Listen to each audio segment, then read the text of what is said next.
उधर भारत का पाकिस्तान को साफ साफ और कड़ा संदेश है कि गोली बरसाओगे तो भारत गोला चलाएगा। हर आतंकी हमले की कीमत आपको चुकानी पड़ेगी और बड़ी कीमत चुकानी होगी। ये साफ loud and clear message Pakistan को दिया जा चुका है। बड़ा क्लियर मैसेज देखिए भारतीय सेना की तरफ से दिया गया है, गोली बरसाओगे तो भारत गोला चलाएगा। मयंक चौबे जी, जिस बात का मैं जिक्र कर रही थी कि कल प्रेस कॉन्फ्रेंस के दौरान तीनों सेनाओं की तरफ से बड़ा क्लियर मैसेज दिया गया है कि अगर आपने गोली चलाई तो हम गोला बरसाएंगे।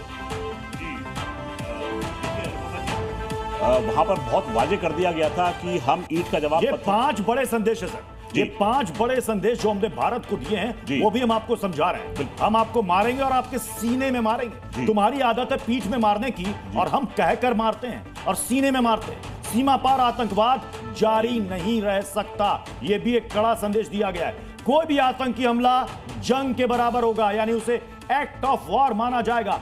कश्मीर पर कभी कोई बात नहीं होगी, ये भी साफ साफ कड़ा मैसेज है। तो ये पाकिस्तान को 5 बड़े मैसेज हैं सर। जी, मुझे लग रहा है प्रत्युष जो आपने ये 5 पॉइंट्स गिनाए हैं, कदाचित ये बिंदु जो रहे हैं ये आज डिस्कशन का पार्ट भी रहेंगे। हमारे डीजीएमओ उनके डीजीएमओ को ये क्लियर कर देंगे कि अगर ऐसी आपने गतिविधि की तो it will be treated as a act of war और हम कोई भी एक्शन ले सकते हैं उसके खिलाफ।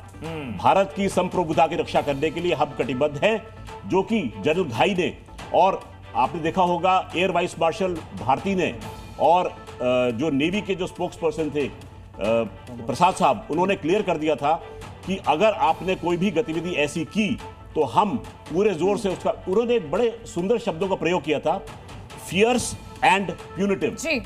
आपके दर्शकों को बता चलूं कि फियर्स का मतलब होता है बहुत ही उग्र और प्यूनिटिव मतलब दंडनीय।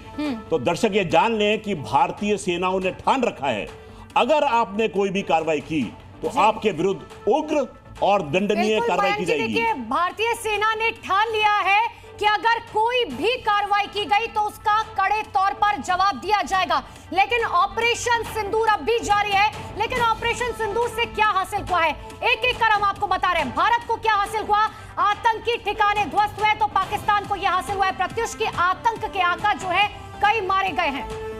क्या कई बड़े आतंकी हमने ढेर कर दिए हैं। 11 एयरबेस पाकिस्तान का तबाह हो चुका है। हम आपको जल्दी से वॉल पर भी आपको समझाते हैं कि ऑपरेशन सिंदूर से क्या हासिल हुआ है, हिंदुस्तान को क्या हासिल हुआ है, पाकिस्तान को कितनी तगड़ी चोट लगी है, यह भी हम आपको बता रहे हैं। सिंधु जल संधि हमने रद्द कर दिया। पाकिस्तान में क्या हुआ, पाकिस्तानी वायुसेना की पोल खुली है। दुनिया को साफ कड़ा संदेश भारत ने भेजा है इस ऑपरेशन सिंदूर के जरिए। और पाकिस्तान में जो आर्थिक संकट पहले से ही खस्ता हाल था, अब वो और बुरे हालात में पहुंच चुका है। यानी कि आईएमएफ की तरफ से जो उसे लोन मिला है वो भी उसे उबार नहीं पाएगा। कर्ज का बोझ पाकिस्तान पर और बढ़ता चला जाएगा। तो ये है ऑपरेशन सिंदूर से हासिल। हिंदुस्तान की एक धमक भी पूरी दुनिया में कायम हुई है और हमने पहली बार पाकिस्तान के अंदर और बहुत अंदर घुसकर मारा है। और बिल्कुल इसी बीच बड़ी खबर आ रही है ऑपरेशन सिंदूर को लेकर। कल नौसेना ने बड़ी बात कही। नौसेना के वाइस एडमिरल एएन प्रमोद ने कहा, नौसेना कराची पर हमले के लिए तैयार थी। अरब सागर में पूरी क्षमता के साथ नौसेना अब भी तैनात है। ये इस वक्त की सबसे बड़ी खबर आपको बता रहे हैं। नौसेना की तरफ से बहुत clear message, loud and clear message जो है पाकिस्तान को दिया गया है। अगली बार हमला किया, सीज फायर का उल्लंघन किया तो अगला टारगेट कराची होगा।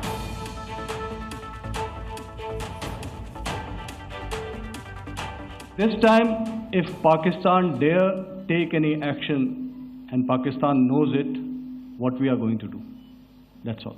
This time, if Pakistan dare take any action, and Pakistan knows it, what we are going to do.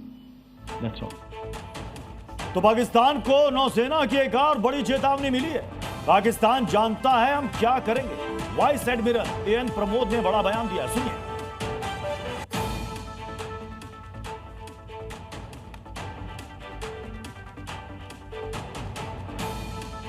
तो एएन प्रमोद की तरफ से कहा गया सीधे तौर पर, पाकिस्तान जानता है हम क्या करेंगे। एक बार सुन लेते हैं क्या कुछ कहा गया।